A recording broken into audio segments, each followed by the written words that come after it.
we're going to move on to bass and see how this all works together. Here's the bass sound as it lives. These things have to be on for that.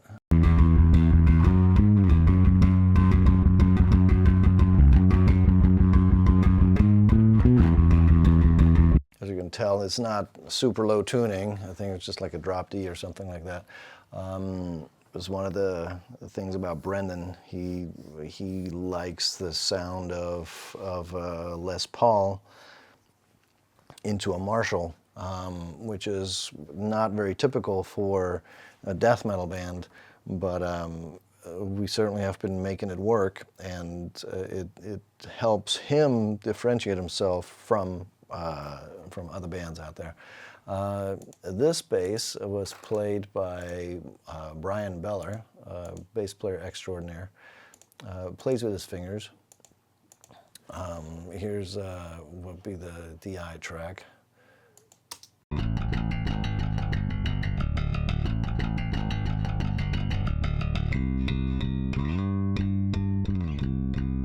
You can tell that that's played with a finger, but it's he plays very lightly, which allows him to boost a lot of high end into his sound and have it really nicely compressed, so you get a lot of definition without having that clanky pop that some people get because they're playing much too hard with their fingers. It's a style, you know, and if that's your thing, that's fine, but it helps for him with this fast stuff to actually play light rather than pounding on the strings like crazy.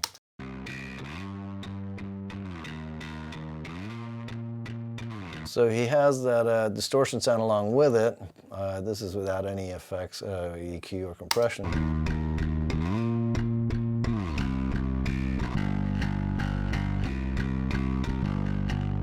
But this too, we were sending into, we'll get to this bus 3 thing in a minute. That's this wonderful, funny flange effect that's coming up later. We're sending that to our maximizer to tie it in with the drums and have it all like kind of glued together that way. But let's see what we did with this bass, because you know it sounds good.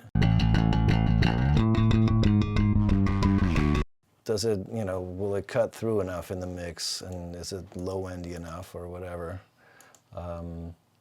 So you can see we're taking a little bit of this clank out and a little bit of more top end, and some lows and some low mids.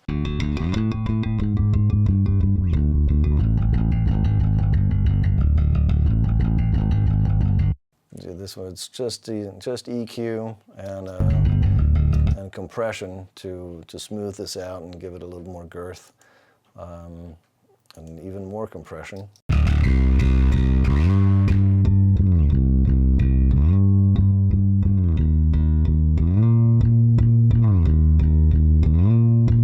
Because it's so easy for some of these notes to kind of disappear in the sea of guitars and with double kicks and everything around, that we just use compression to get it to be real solid down in there with especially the sampled kicks. We're looking at a lot of low end push that goes together.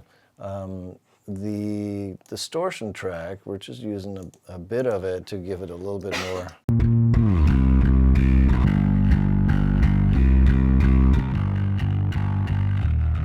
To give it a little life and to give it a little bit of extra, like a little more harmonic overtones to poke through the guitars, the bed of guitars.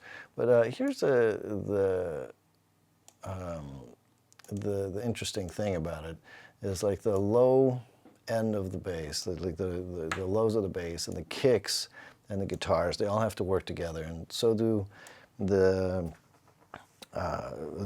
sibilance of the vocals, the cymbals and the fizz of the guitars, and the mid-range all has to work together, the guitars and the snare and the vocals, and synths and leads and stuff like that.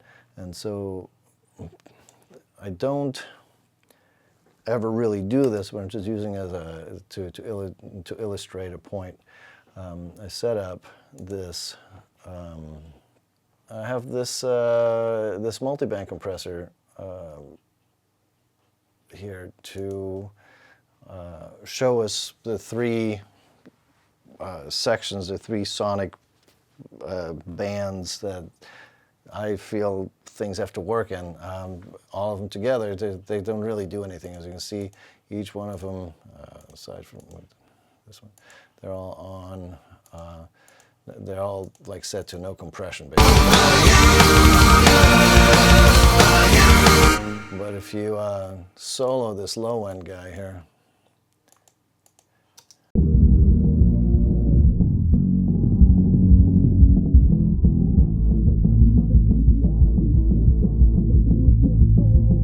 can hear just, you know, the low end of the kick and the bass, and the, you know, all the low end information is balanced down there, and you can still hear it as a song.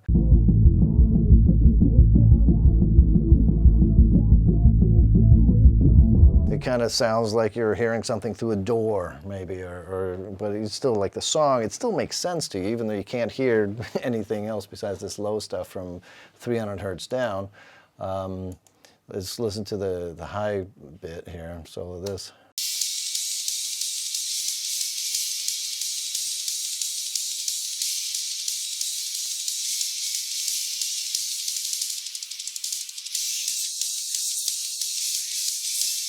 The same thing here. You know, you have the very top of the guitars, the cymbals, and just the sibilance of the vocals working together, and that's, you know, that's the kind of things I'm listening for. Never like this, because that doesn't make any sense to actually listen to it like that, or maybe it does to you and not to me. But that's what I'm listening for when I'm listening to the whole thing.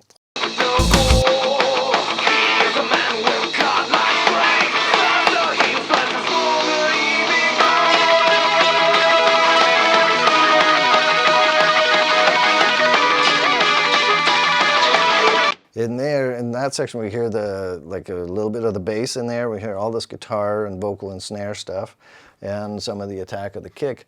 Again, it's pretty well balanced, and it makes sense as a song.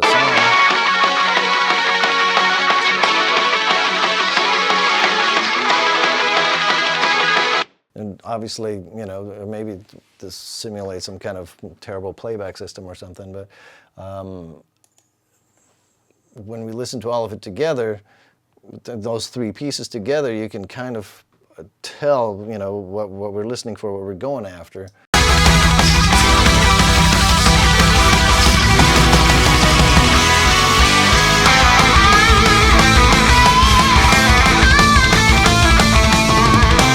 Anyway, so that's kind of the idea of these three bands to listen for. So you can see in this master fader here, we have, we don't really need this guy, but I'll still leave it on there for now. You have these meters. One of them is just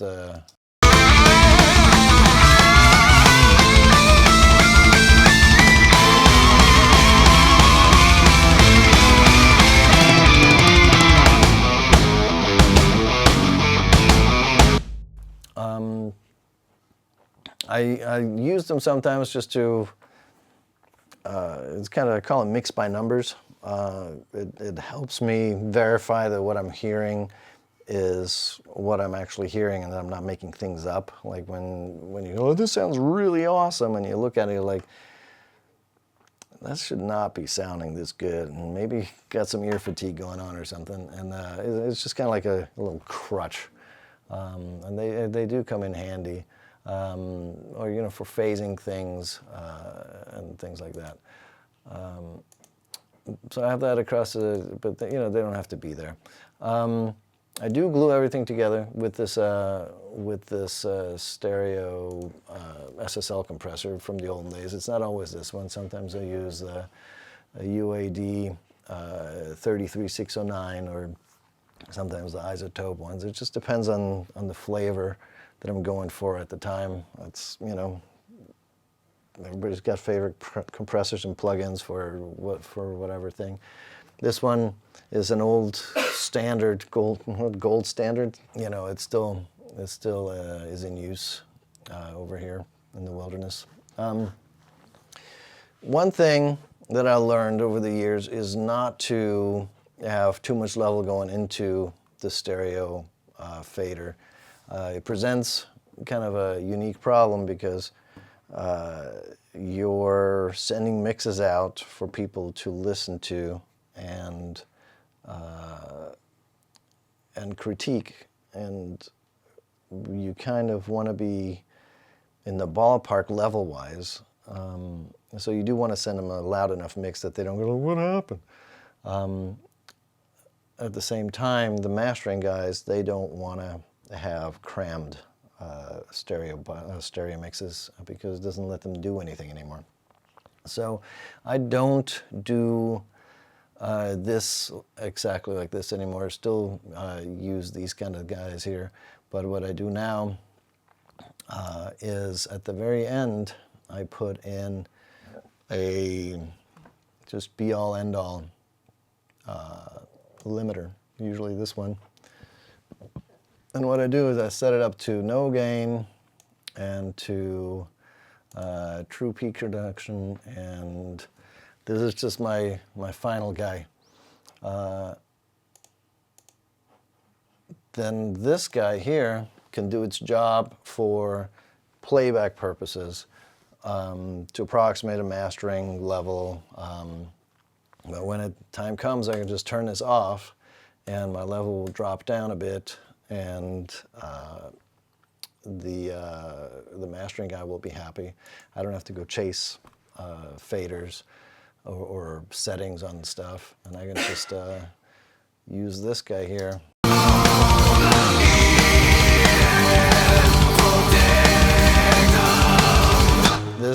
This guy here barely does anything now, if anything at all. It just catches the last few bits that this one lets through.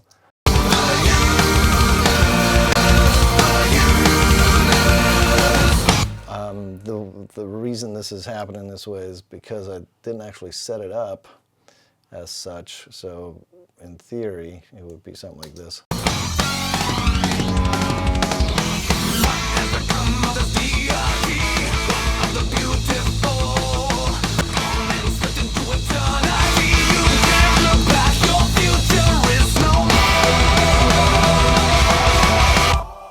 So I'm just doing quickly a gaining thing right now with this Eiosis EQ to give us you know, some of this level thing that we're talking about. So when we listen, when I send the mix out, we have it like that, and then when it goes to mastering, it'll go like that. I'll usually send the mastering guy a mix of this on and the mix without it, and he can choose which one to use. But nowadays, in order to get this level done up properly, I just send all these guys to VCAs, starting from here all the way through here. And let's hope there aren't any effects in there. If they are, I'll have to take them out. But this is our master. Just call it main for now. And so now, and instead of having to do this, I'll just take this master VCA down, and all my levels drop accordingly.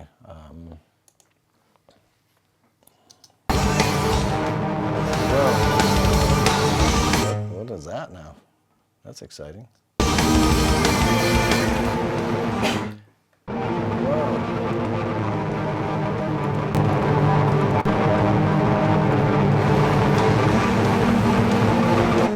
I did not expect that one. Oh, okay. Well, that changes a few things because this bus 7 here not one of these guys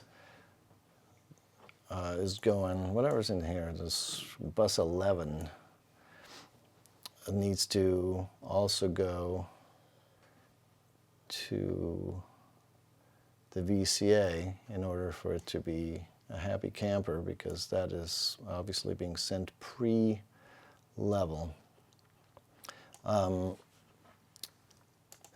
So we'll abandon this for now, because it's not helping us. It's a lot harder to adapt an old session into a new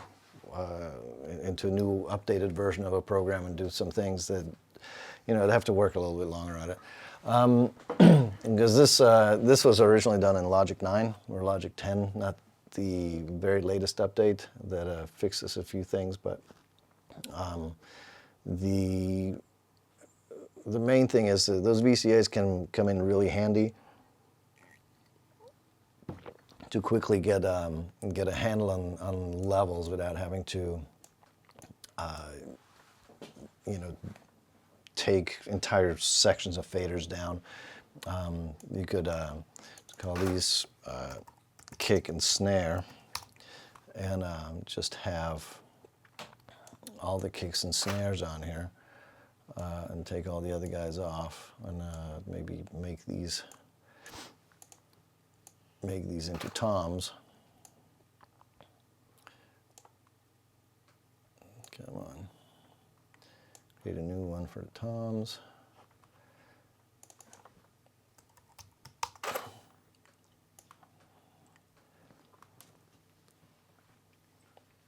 And let's call this one drums.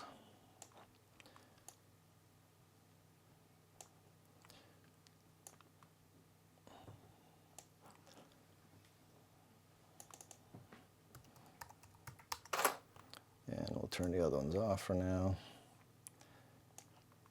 because they cost us some problems.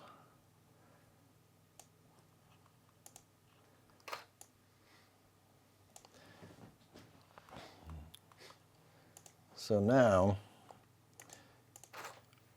if we wanted to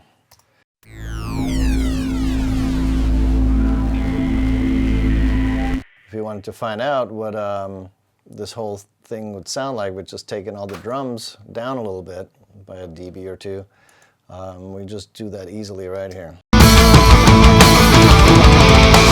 never wanted that life, my focus was low.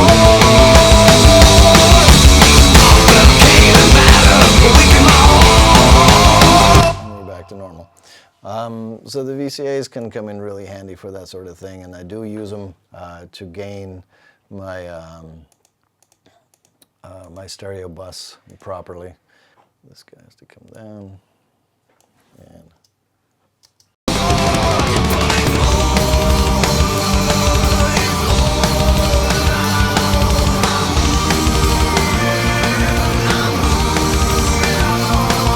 so it would sound like with just more kick.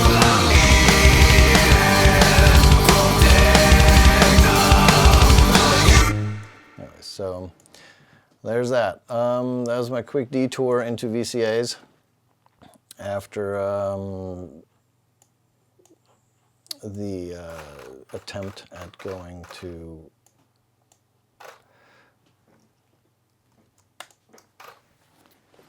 solo the different frequency bands to listen to.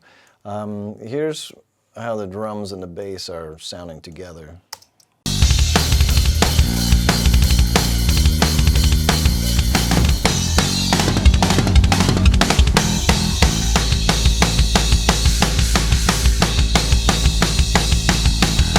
This thing just kind of hums along with it, and we have them plugged into this this maximizer. It's the same plug-in as we have in the stereo bus. No, it's actually a different one. So we have the limiter, and this is the maximizer.